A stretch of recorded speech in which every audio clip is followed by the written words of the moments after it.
I am here on a Tuesday. So you know that the guest gotta be motherfucking important. And this man right here, this motherfucker right here, a legend. History speaks for itself. You can check it all out, hempfulfarms.com. Haters make me rich. Like the man, the chef, legend, Chris Martin. I've had the pleasure of meeting him a couple times. And let me tell you, the energy, the aurora around this man, it's a different vibe. And I'm gonna bring him on camera right now so we can start talking. I mean, he got so much going on, and I was taken aback, and I was just like, you know what? Any way I could get this company involved on the podcast and intermingled with the podcast, I need to. They got some really dope products, and I'm just gonna bring them on and let them talk to about it, the products himself. Ladies and gentlemen, please help me introduce Chris Martin. Uh, Chris, how you doing, man? what's up, man? Thanks for having me on. I appreciate it. Man, thank you for hopping on, man. Like you got you got some things going on. So I know like you're super busy, for one. So thank you for taking the time out of your evening on this beautiful Tuesday. And because your Chiefs won yesterday. If that's what you, Congratulations on that. man, I don't know much about winning, but that was rough. I would have rather been on the podcast, to be honest with you. I'm sorry, I had to go watch that. That was a miserable win. Hey, I mean, a dub's a dub, though, right? Yeah, dub's a dub, right? Yeah. Um, I do want to say, uh, first of all, congratulations on not only beating the case, but what you stand for and the fact that you didn't back down, um, for providing quality medication to patients and people, um, who rather they don't even consider if they're using it for medication, but they are still, you know, healing. So thank you for continuing your battle, even facing all those charges and facing that time in jail. You didn't back down. You stood by you stood your ground, and here we are today. Helpful Farms. You're in how many dispensaries? We're in a few different, I think 13 total between two different companies. And then we started up and opening up our own retail stores too, just because sometimes the shelf space is so competitive on Hmm. the hemp side of things. We decided that online and retail was kind of a better bet, and then start working on delivery and just trying to make it to where it's a lot easier to get products, especially with our demographic. A lot of our patients are younger, older. I mean, it's just so many different people that we help. We try to get it in your hands with the push of a button now. Okay. And where exactly, before we start to dig deep into who you are, real quick, I do want to know, you mentioned you have your own retail locations. Can you please tell the people where they can find your retail locations, Yeah, right before we hop into this interview? we have a retail location over at 19th and Bell, over in the north side of Phoenix. We're located on the northeast side of 19th and Bell. A little tricky to find, back behind Jack in the Box and Grease Monkey, but we have a big, Okay. nice retail space back there with educated staff that are waiting to help. And we have a Chico store in California, so Northern California Chico, over on Cohasset, 169 Cohasset. And then we're working on our third up in Guthrie, Oklahoma right now, which should be opening up here shortly. So we're just waiting Oklahoma. for permits. And once that drops, then we've looked at a couple other locations, a couple franchise opportunities. We're just up. We're seeing what the market looks like. And really, we've focused a lot of our attention to online, just, with the COVID over the last 2 years and things being really weird, and not everyone, wanting to be vaccinated or whatever their situation was. We wanted to make sure that we were able to get out a safe product to them without them feeling compromised or anything like that. So we really focused online these last few months. Okay, that's a great approach to it. Let everybody deal with it at home, and you keep the people safe in your locations. Yeah. Um, so I touched on it just a small bit, but there are people who didn't get to watch that. My haters make me rich, and the Haters make me YouTube content. I mean, I'm sorry. You said is. haters make me famous. I am so sorry. Okay, I Haters would. make me famous. I mean, because I guess that's what I was thinking when I was reading. I was like, "Yo, his haters are making him rich as fuck right now." Like, Making my um, because I'm home with my family. You know what I mean? yeah, yeah. And can you tell? I'm sorry about that. Can you tell people who you are and your battle with the state? Yeah, absolutely, man. With your charges and everything. Yeah, in 2007, I was diagnosed with Crohn's. And growing up as a kid in foster homes and group homes, you don't get a lot of medicine. So Mm. once cannabis became medically legal here in Arizona, I was super excited. I had already been to prison for a joint when I was 19 playing baseball. So to hear that it was going to go legal, I was like, yay, no more trouble. I You got arrested for a joint. You got arrested for a joint at 19. Yeah, in 1995, I played college baseball at Yavapai. I got recruited out of Kansas to come here and play some ball. And That's I got disgusting. a joint in my dorm room, and I got 3 years in prison for it. So that's why when I got raided in 2012 with the edibles, and I was in a motorcycle club plus priors and already gone to prison, I was a perfect target for their example making over these terrible laws when it came to pot. Jeez. So it was a perfect storm, and have always rode that outlaw line anyway. Um, Not that I necessarily want to always front line it and go to prison, but Yeah. some things that are just wrong and some laws that need to be fixed. And they're disproportionate. I just happen to be a white dude who got caught up in a white town, and I'm telling you, that's probably the only thing that saved my rear. Uh, Hmm. Honestly, if it would have been any other race or any other situation, I don't know how it would have gone, man. And I don't mean that disrespectfully. I mean it because it's truth. And that town is very, very country, hillbilly. They take care of each other, and Yeah. I had the ability to get a detective and a private investigator involved. I couldn't have defended myself.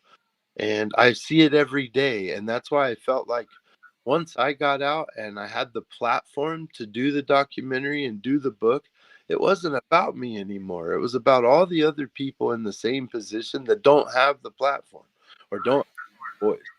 That's why, it's really The not, voiceless. Yeah. I spent money to make it. And it's not about the return. It's more about the movement, more about the message and trying to make what's been wrong for so long right. Wow. I applaud you for that, man. Because a lot of people will soak it up and it's like make it all about them. But like it is a bigger fight that we do all got going on. And got a comment in here from a guy, John Phantom. He said, I had a friend who fired for weed. He had a gun and some coke too. Judge gave him minimum man and said he wished he didn't have to. I'm glad he brought that comment up. Um, I work with a guy named Weldon Angelos. I don't know if anyone's familiar with him. You Hmm. over our Facebook page at our zonkamiles.org with our nonprofit. Weldon is a dear friend. He's actually helping me file my pardon. Weldon was in a case where he got caught making $900 in sales worth of cannabis to an undercover. Hmm. And they thought he was attached to Snoop Dogg, and he was in a producer way. But I think they were trying to climb the ladder, and make a bigger bust. When they Yeah. couldn't the connection, they raided him, and he had a gun. He was looking at, I think he got sentenced to 55 years. The judge, Wow. the federal judge that sat on the bench, actually felt like the law was so wrong, he quit the bench and lobbied to get Weldon out of jail. So I believe 13 years Weldon did. The lobbyist brought the Koch brothers, he brought the Kardashians, he brought Obama, he brought Trump, That's crazy. brought power with him and got him commuted. He got him pardoned by the president. And now Weldon runs the Mission Project, the Weldon or Mission Green and the Weldon Project. And that's what he does. And what's the site for that? I need to put that down at the bottom of the chat for everybody. Yeah, Mission Green and weldonproject.org. Great organizations. This guy goes to bat federally, gets people out of prison. So missiongreen.org is the first one. He's amazing. So I'm glad you brought that up because the judges have the rights, man. Like if more judges would walk away like that judge did because of a bad law, they'll get changed a lot quicker. I can guarantee it. Definitely, we'll have more stuff getting done. Mission Green. Yeah, I was trying to. project. You can Google Weldon Angelos. His whole story comes up. He's got a documentary coming out. We actually have a call set up after this call, and we filed my part in this week. So Nice. Congratulations on that. And thank yes, you all will definitely be able to find tons of information on Weldon Angelos, as he's had plenty of articles online. If you you. just Oh, yeah. simply search up his name, On you'll TM, be able to find more. Hello? I think he was on TMZ just a couple weeks ago. Oh, nice. Nice. So, how'd you go from being a patient to wanting to start your own farm and provide for patients? You know, Because it's a difference between you being diagnosed with Crohn's and consuming cannabis for your own well being, but for you to want to educate and provide that same relief for other people, that's another that takes a whole different mindset.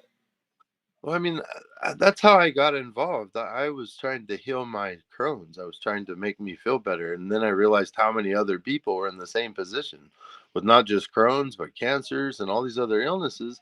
And it just struck me as odd that we have a product that can really help with all these ailments, yet it's so illegal and everyone's so afraid to be around it unless they're hustling it. And the math didn't make sense to me. So even though I was risking freedom, I still felt like helping people was more important.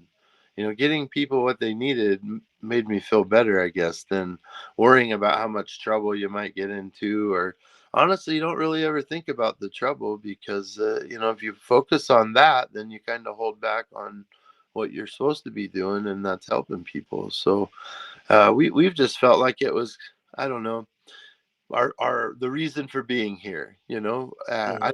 everyone knows why they're here, and I feel like we got lucky enough to figure that out, and it's what I want to do for the rest of my time is making sure either people can grow for themselves, make their own medicine, or at least know how and share that legacy on with their families.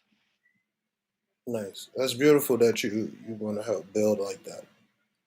Um, A family business, my wife, my kids, my grandkids, everyone's a part of this.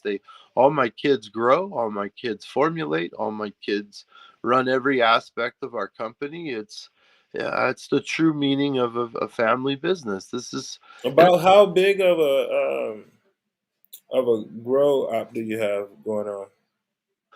we opened. It depends what side you're talking on. When we were in cannabis the longest here, we had a large grow that we helped be the manager of and help build out. It was about 15,000 square feet. Now we're Okay. caregivers. We do some smaller grows, and I consult. I go into people's houses. I go into businesses, help them kind of understand the layout and figure out what they want to do. And then on the hemp side, we're investors. So in Arizona, we read the law a little different. When it first was written, it was read as or written as if you were to grow the hemp and use it as a consumable, you could possibly be rated. And Mm, because of my background, I didn't want to push that envelope already exactly. life before. So we went to other states and we tried to help other states develop and get programs going where the laws were wrote a little more clear and we felt like we protected our company a little bit more. Not to mention my home state of Kansas had a you know an offer to get involved where that state isn't one of the front runners of trying to grow hemp or cannabis. They're usually Right. cool, but we had an opportunity to go up there and be one of the first, and that never hurts your bio. That never hurts your background. Plus, it's my home. Just Yeah. a place that you're so afraid to even smoke a joint in, to all of a sudden have a hemp program that's legal and helping alfalfa farmers convert and make money Yeah. first time in 10 years. It makes you smile. So You got any? Oh, I'm sorry. You were about up to say something else. in Arizona, we just felt like the climate was a little bit more of a challenge than we wanted to deal with, especially with the outdoor.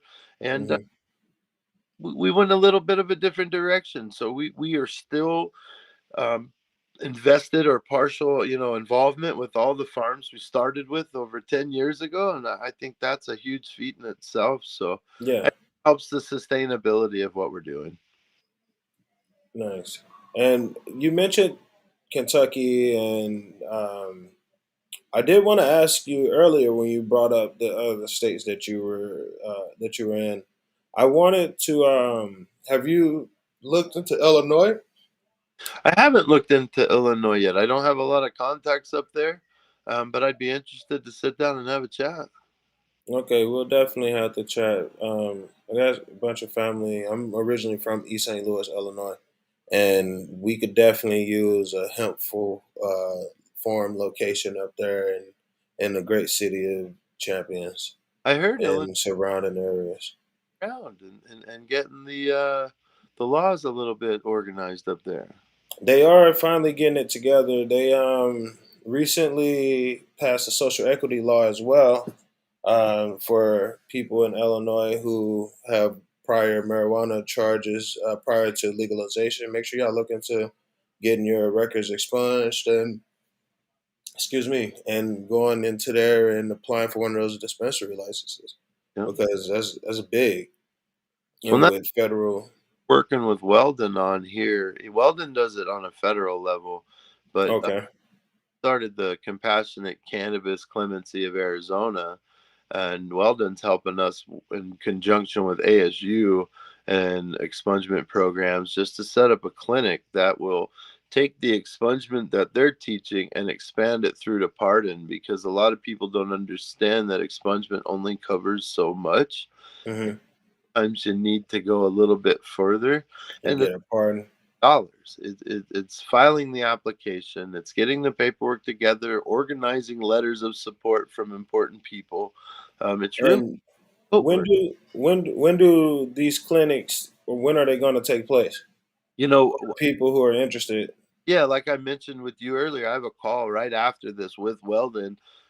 Once my pardon's filed, I meet with ASU to sit down and talk about what they've got planned, and then Mhm. sit down and show them what our thoughts are, and just kind of build the clinic from there. So we're hoping over the next, very, very quickly, especially with expungement and social equity going through by December 1st, we want to really Mhm. put something on the. Get the ball going. All right. So, I do have to ask, where did you get the name for your company? Which one? Hempful Farms. Yeah, and the Paw Pal Putty. Oh, That's an interesting one as same well. reason. So to start off, since Zonka was our first company that we started with, Zonka came from literally. I was sitting around a table with my wife and a couple friends, and we were smoking a bowl, and I had some sweet tarts on the table. I opened, Ah, and the W from Wonka fell on the package sideways, and it looked perfect with the Z on there. And I went, man, that'd be a great edible name. By the end of Zonka. the day, on the way home from work, I had stopped at my house and picked up some molds, some chocolate and sucker molds, and just started playing around at home. I had a lot of weed we were growing and Yeah, easy to convert. So we sat around and played, and within 4 hours, we had a product line. And really, that quick, that's crazy. And nobody was doing it yet. It was still taboo. nothing blocking the creative juices, just getting high and a whole lot of vibes, and then you see boom, spark. Absolutely. I mean, that's how things happen, right? Just some good weed and a good idea and a little bit of passion behind it, and it goes off. Next thing I know, 2 years later, we're running compassion clubs and collectives, and we're all over the place. Everybody knows who we are and what we're doing, but it's because we partnered with a bad guy. We took the word of a guy that we trusted and thought it was going to help us get licensed and do it all Mm. correct. He embezzled money. He lied. He tried to steal the brand. He set us up to take with the fall. It was a bad deal all the way around. I mean, he actually signed a sealed deal with the county of Yavapai and the state of Arizona and worked as an informant to make sure we went down. And while we're fighting the case, we found out he set up an LLC under a different name, trying to take over the brand. So it was Wow. a What complete, kind of dirtbag shit is that? yeah, it was one of those a perfect storm. You know, I'm an operator. Wow. Chef. I love being in the kitchen. I love making product, and he could make sales. He was one of those guys that could get it out there and got it everywhere, but he did it wrong. Everyone thought he was the owner. Everyone trusted him. Didn't know anything about who we were, and he damn near stole it. We had an email that came into the company, and my wife and I were very particular about who we dealt with, and the Hmm. email was very suspicious. It smelled of detective. It stunk of cop. And we sat the company down and told everyone, this is why we go over patient cards. This is why we make sure everything's legit. And we're not all money is good money. And I learned that a lot. Right. Well, this dude felt different and decided to answer the email when nobody was looking and said was a detective. So when he goes to the county to go meet the cop and make the sell, he's busted on camera. They raid him. They hit him. Instead of him going to jail, he tells on us. He says that me and my But I was about to say that's what's so crazy because my suspicion is that they ended up trying to because he was like an informant, I guess.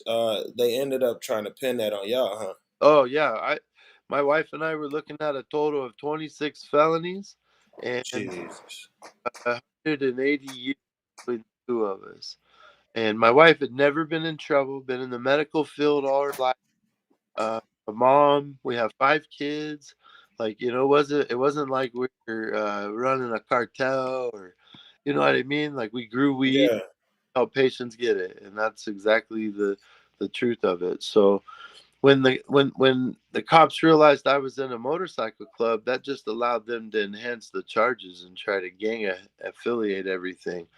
Um, that's as crazy. shit hit the fan, that's where we got scared.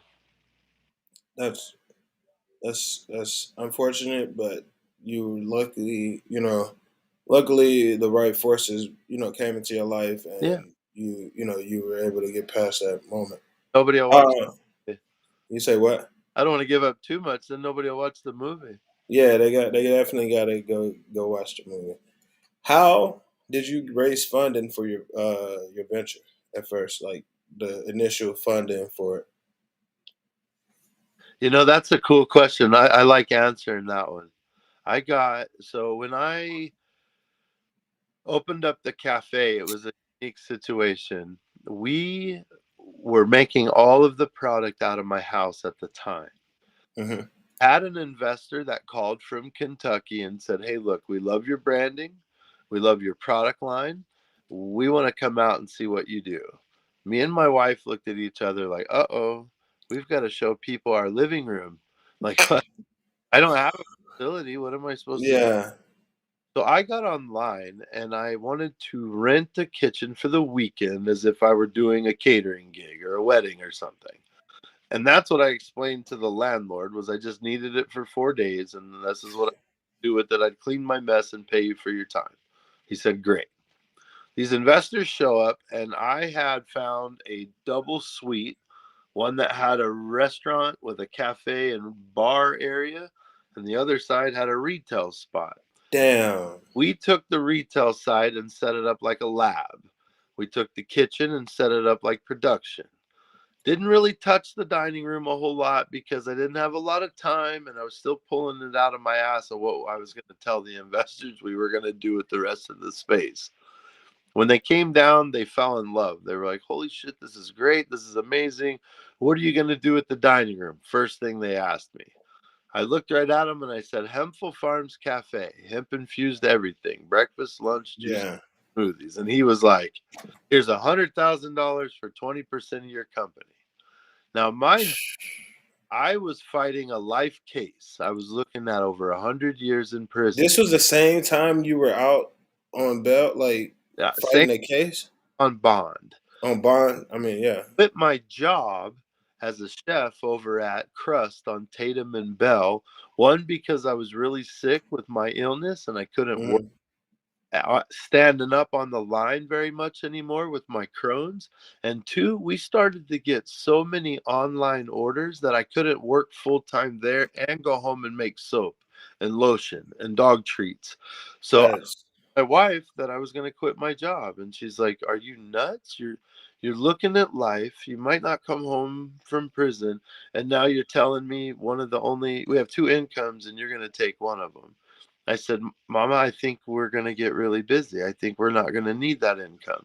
She said, "I trust you." We came home. We took the money that the investors gave us. We opened up the cafe. We opened up the retail store, and I got sentenced to prison about a year later. And my wife ran the whole thing while I was gone. She shut the cafe down, but kept production going because she was really good at that. And she got big orders. She went and pitched the company. so. I'm sorry. Go ahead. She I'll went ask after that. to investors on a marijuana show up in Denver and got 500 dozen on her first sale from three large dispensaries. And her and my kid just knocked it out of the park. So on Amazon Prime, there's a show called The Marijuana Show. If you Mhm. look at season two, it's my wife and my son. He was 9 years old and he memorized the performa and the pitch deck and recited it to three huge millionaires. I mean, Next marijuana millionaire.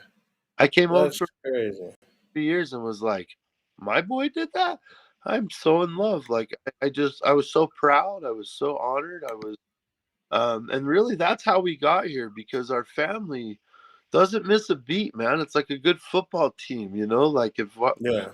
person goes down, the next steps up. And that's all I can say about my family, even though I I'm was gonna.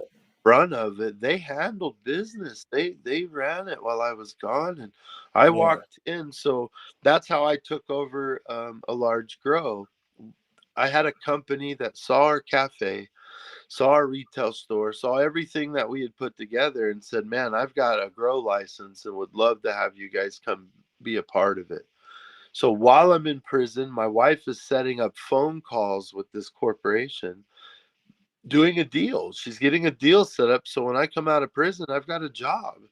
And when I came out, I was the manager of their grow. We built their grow out. We brought SOPs, we brought team, we brought lineage, and we built them into a money making machine. And once we asked for our cut, we got the doors locked, just like every other shitty deal in these industries, it seems like. Yeah.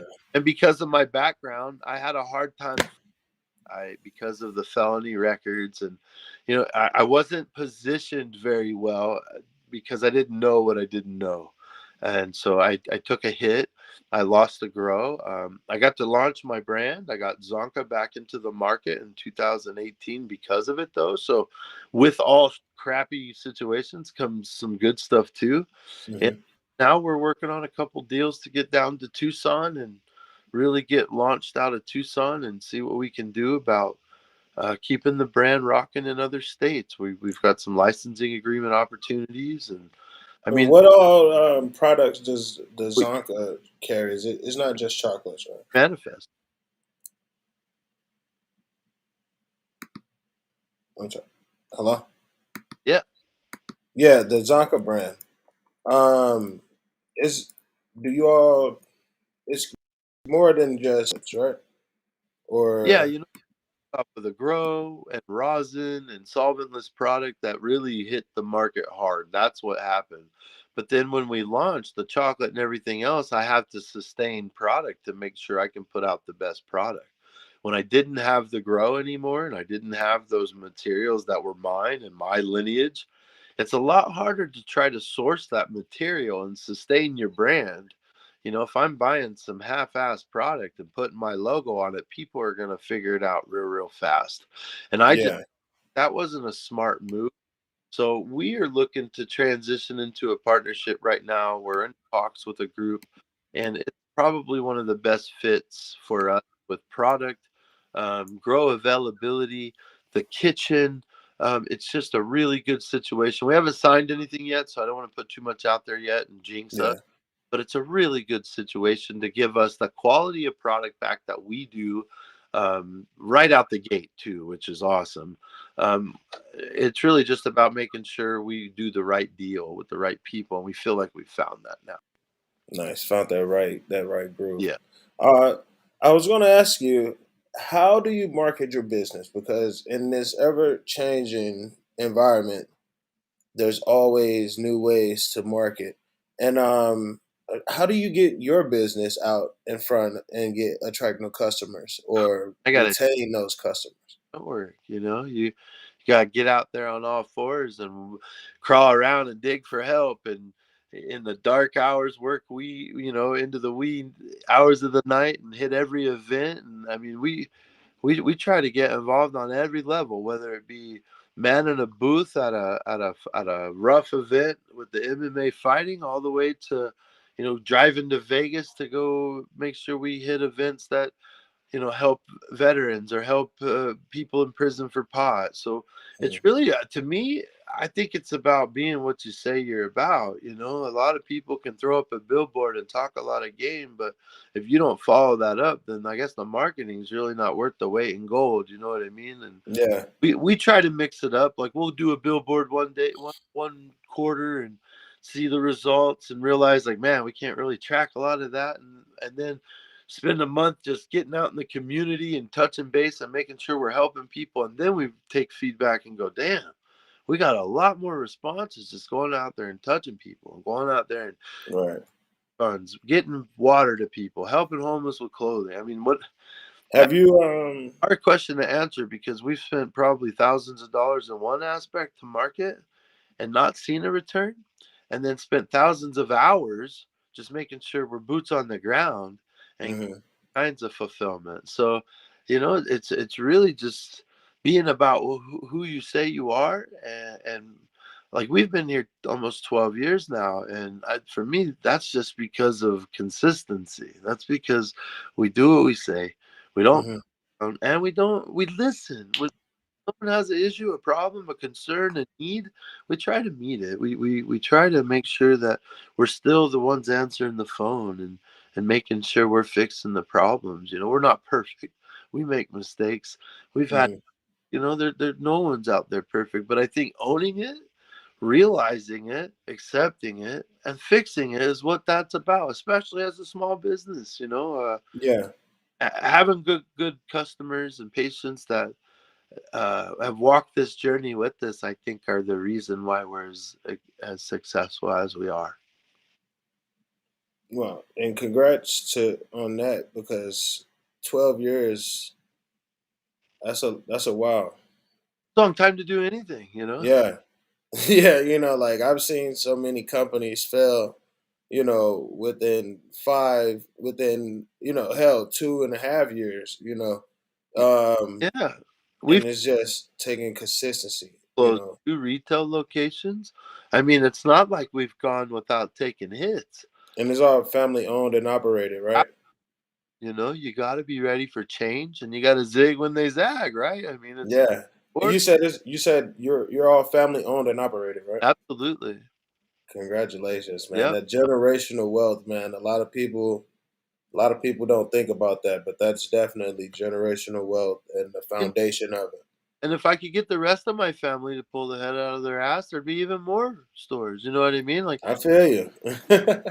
it's not propaganda, and it's. I got family that grew up in the Midwest just like I did, but they never left. And they're in Kansas where it's still not legal. Where you Yeah. get Wait, so hold on. CBD is still not legal in Kansas either? legal, but THC they're still fighting, Okay. trying to pass bullshit laws like edibles only. Yeah.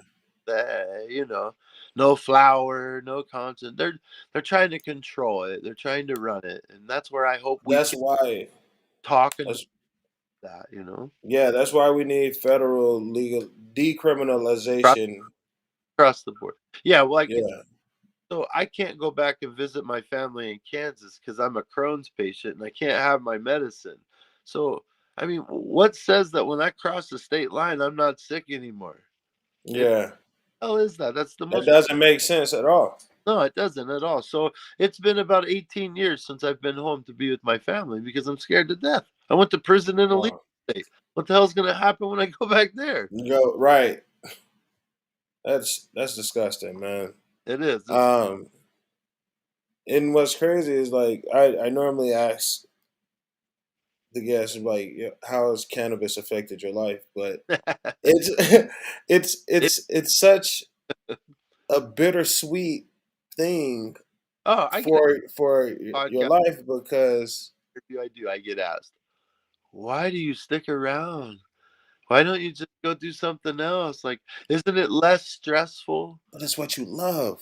No, because this is our life. This is my parents grew weed, my grandparents grew hemp. Like this is generational. This is something that we're Yeah. a part of.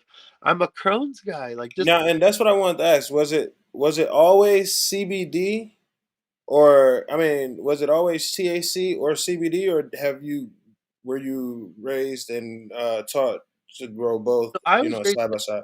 I didn't know my family had hemp ties or farm ties until I got older. So I didn't even know that. I learned that later and thought that was really cool. But my parents grew weed in the attic. I didn't know. I thought they were tomato plants. I had no clue until that first time I smoked and went, wait a minute, that's that same smell in the bedroom. What the hell is that? And at that point, Yeah. I realized, oh, wait, that tincture that mom gave us when our belly was upset, or the burn I got when I got sunburned, that wasn't Hmm. mom put on me. That was mom's happy salve. Like, oh, yeah, that makes sense now. You know what I mean? So Yeah. when you put two and two together, I realized like, oh, we've been a part of this a lot longer than I even thought. I thought I was cool and invented something. No, I didn't. I just carried on a trade. I just Yeah. carried on a legacy that was handed to me as a torch, and Yeah. doing that with mine. My boys are learning how to grow. My girls love to work the store and do production, and it's honest. It's really a family business. We sit around the table and talk about R&D and what products can we talk about launching. Yeah. What states can we go teach other people? I mean, it's an honor, honestly. It's something Is that it? if the raid didn't happen, I don't know if we would be in this position. Hmm. It brought us closer for sure. Now, speaking of R&D, is there something that you got coming to market that you want to share? We've been working really hard on a product, and we think we finally found an optometrist that can help us do a year's worth of clinicals on it. So we worked with a company a couple years ago to help them develop and package manufacture an eye drop. And Mm. really screwed out of the deal. We paid for a lot of stuff up front. The product came to us not what it was supposed to. They were packaging it under our name without our permission. It turned into almost a pretty bad legal battle, and they actually still kind of owe us some dough. But we just walked away from it and realized it was a bad business decision on our part, and Yeah. know that we can create the product correctly. They'd never And now, is this a CBD eye drop? years worth of trials with an optometrist federally studying it. So with them doing it was not very smart anyway. So we finally think we found an optometrist that's willing to give us a year's worth of trial for this product, and we want to bring eye drop to the market. We had great success with this eye drop from pets And you know how lots of pugs and certain breed dogs have a lot of eye Like cat, the little sharp booger, like yeah, their eyes cacked all the time. This product showed that it was doing a lot of help in some areas. So we think we've finally got a hold. We've the SOPs written. We've got everything lined up. Ingredients are all sourced.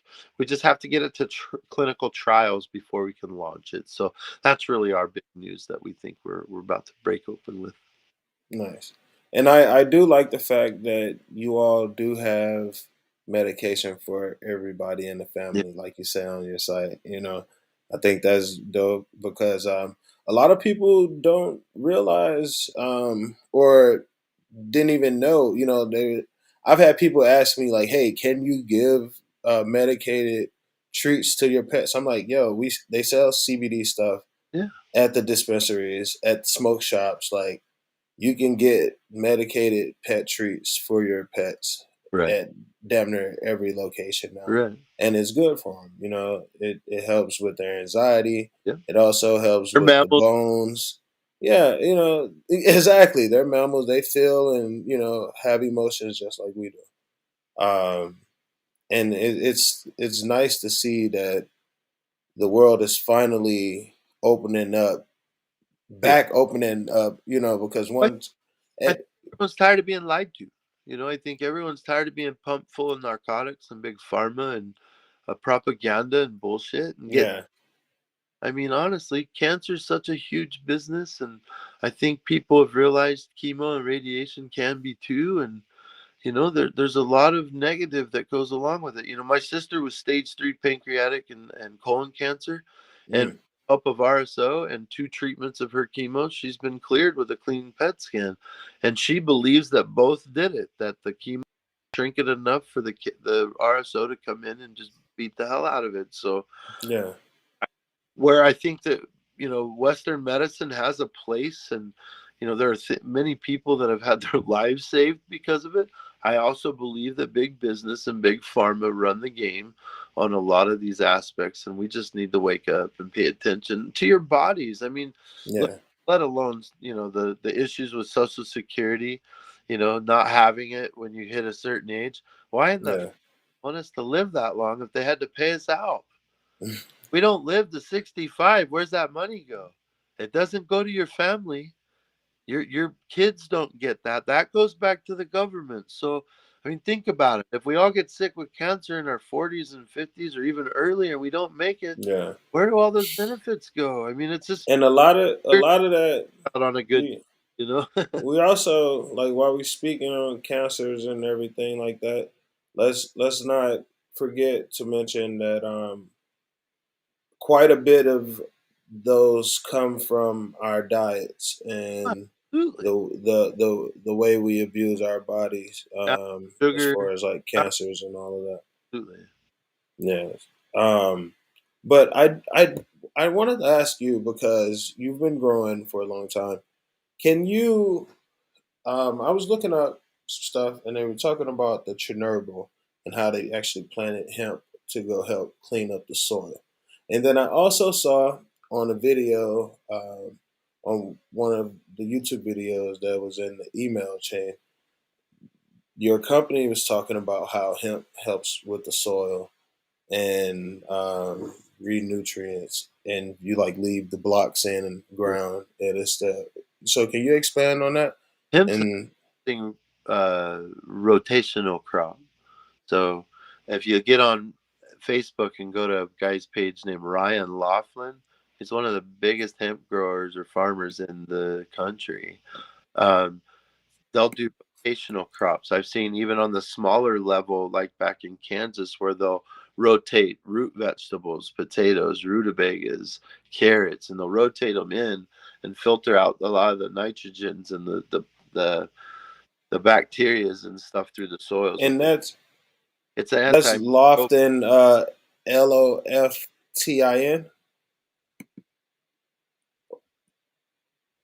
Go ahead. Is that Ryan Lofton, Loftin? Loflin. L O Flin. Yeah. Ryan Laughlin. Should be on my page. There it is. An amazing farmer. That guy does amazing stuff with hemp. And then the other group we work with is Tiny Hemp Houses with John Patterson and Derek Cross.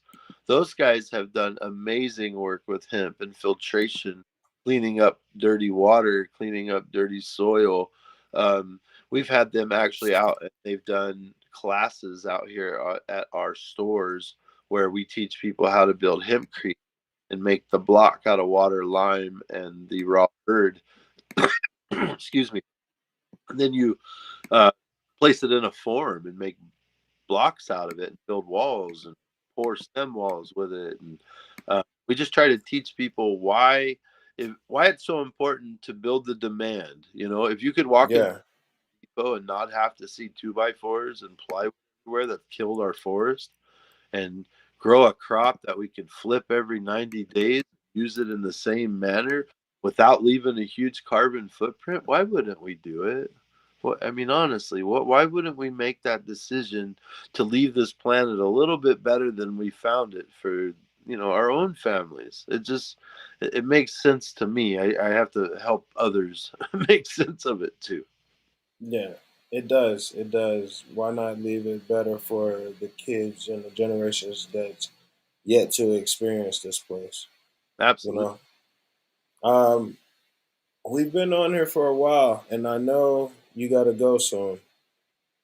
I, I got so many questions that I want to ask. I'm gonna try to narrow them down. Yeah, no worries. Um, so let me ask you this: who do you admire most in the industry? Who do I admire most where? I'm sorry. In the industry, in the Rode cannabis industry. long. You say what? I rode motorcycles too long. I have one ear. Oh, I said, who do you admire most in the cannabis industry? Oh man, you know, I can't pinpoint one person. I always pay homage to the guys that laid the road for me. The Dennis Perones, the Jack Hares, the OG Eddie Leps, the guys who have done more time than me in prison, the guys that have fought more court battles and more, helped more people get out of prison. I always try to pay homage to the old guys, the guys that have done it a lot longer than me, and then I also try to do the men and women that are still in jail now. Um, Although we are successful and we're out here trying to make a living, I bring up my nonprofit a lot because it's all about people who are still being punished for things that we're out here enjoying. And that's the Convicted Creations, Yeah, correct? it's zonkamiles.org is our nonprofit. Convicted Creation Exactly. is my cookbook and my cooking show, and it's all prison food. It's all prison stories. So it was built as a counseling session for all the people that we had on the show. It was our way of talking about our experiences while in prison and organizing a unique recipes of food that you probably would never think to eat. Tamales made out of Doritos or ice cream in the dryer or just weird. Ice cream in the dryer? Oh, I've got a great recipe, man. If you go to YouTube, look up Convicted Creations. We're about to drop season 3. We've got 2 full seasons on there of all kinds of information and fun stuff with prison food. Zonka Miles came from, That's the nonprofit. that's what we founded when I got out of prison. This is where not only do we try to help people reintegrate from prison to society, try to help people who are doing life for prison get exonerated. We try to get clemency filed. We try to get stories out into the public. We have a new guy in Arizona we just found out who's done 11 years. His name's Frank Epler. He's doing 7 life sentences for selling pot. And it was because he Wow. was selling it for him. So they gave him criminal It's because what? systematized crime. And I mean, nobody even I'm sorry. You said it's because he what? of 7 life sentences. So that's where the nonprofit comes in, and we really try to get attention on that. And on the humanitarian side, we care about the children. It's all about the kids because who's going to take care of us when we need it? It's them. So I spend my holidays, Thanksgiving, cooking dinner for kids in group homes or in other living arrangements while their parents are in prison. So we donate Wow. over 200 pounds of food.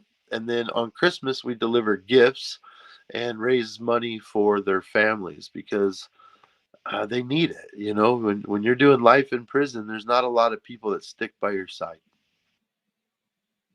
Everyone needs help, That's, needs that knowing that there's someone out there that gives a shit. And could you imagine looking at 7 life sentences and then staying alive through prison for the next 60 years? Like, what's going on in your mind? How do you prepare yourself for everyday life that way?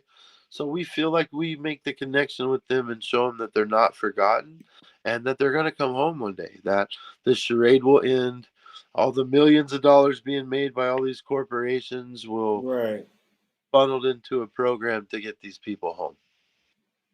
And I saw that you were able to offer pen pal services. Yeah, we work with freedomgrowforever.org, which is another nonprofit that has been helping people in prison for a long time. And they have a great pen pal program that we've just adopted. We took their link and put it right on our site instead of recreating the wheel. We feel like strength in numbers. If we all come together doing the same fight together under one roof, it's all just a Yeah, this is amazing, man. Zonka Miles is. Make service sure y'all go check out Zonka out Miles' website. jobs. We put together a list of companies that will hire people with felonies. I mean, we're all those questions and challenges that everyone has when they come home from jail. How am I going to work? Where am I going to get money? And a lot of people reoffend or do worse crimes because they're broke. They don't have, Yeah. and that's just the truth. Well, I mean, and that's what drives a lot of crime anyway, is fucking money. Like, we're gonna put it out there, that's what drives a lot of crime, Yeah, and if you Without that element, people wouldn't have the incentive to create right, crimes. right.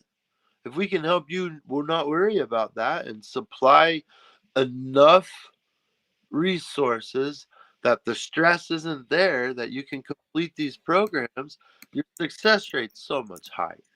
When you have to worry about, I got fees, I got fines, I got parole, I got to meet this meeting, you got all this stuff you got to do. Oh, and I got to go to work and pay all these dumb people this money. First thing you were gonna do, oh, I'm gonna go grab me a couple pounds and go flip it, or I'm gonna do what I gotta do. And we want to help you not go back to that thinking process and actually get you in legal, get you in Yeah. the market where you're a part of something. So we've actually teamed up with forgive me, I'm her info's on our nonprofit page. Um, we linked up with What's her name? other I non mean, uh, what's the offer a program. If you want to bring a product to market, they will sponsor $5,000 worth of education and scholarship to teach you how to do that. And that's actually on our nonprofit page. I believe her name's Sonia. Um, she should be on there. But amazing companies coming together, yeah, just and trying. you all got a ton of resources on there. Make just everybody take 5 to 10 minutes at minimum to go check out zonkamiles.org and check out the resources tab, and also sign up to be a pen pal. That take about 10-15 minutes out of your day to write a letter to somebody and help them in the time. Yep. So And if you're in the Phoenix area and you want to come down to Hempful Farms, I sell hobby craft, artwork, poetry, drawings, all prison made. And we sell it and put the money on their books. So it's a way wow.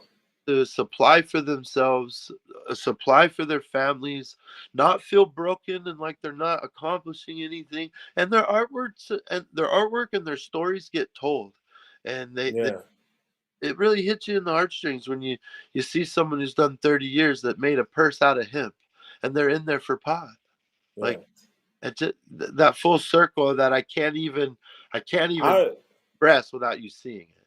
Yeah, I was just about to say, like, after hearing it, like, I was already gonna talk to you about coming up and seeing the space, because there's plenty things. For one, I got to get some more of that tea. Yeah, That CB. Oh man, it was good that stuff. tea was fire. That tea Good. was fire. The coffee was fire. Yeah, I'm glad. And that brought me to what I was about to say. Um, I need to expand on this interview and write a little blog post about what you got going on Yeah, we're not short with of Hempful Farms and everything. You say what? content over here. We have I tons. see. I see. Like we could sit here and talk for hours. But like I know we can't. Due to time constraints, we won't be sitting here for hours because we'll definitely expand upon this conversation with more content and another sit down at another time as well. Because what you're doing with your company is great, and your family. I want to applaud them for sticking through that vision. A lot of people could have, like, well, that was, Chris's battle, and we weren't going to, stick through it, but they stuck to your side and kept, the torch burning while you were doing that. They did. What are you looking most forward to in the next 10 years? Honestly, being a grandpa, I've got two grandsons right now, and I found a new meaning to love and life and family, and I don't know. I didn't know what that was like. My grandparents died pretty young. Didn't spend a lot of time with them, and growing up in group homes and foster homes as a kid, it wasn't very family driven. So now I get a chance to break that cycle, and honestly, business is always very important to us, but it runs a close second to family. Family. I Yeah.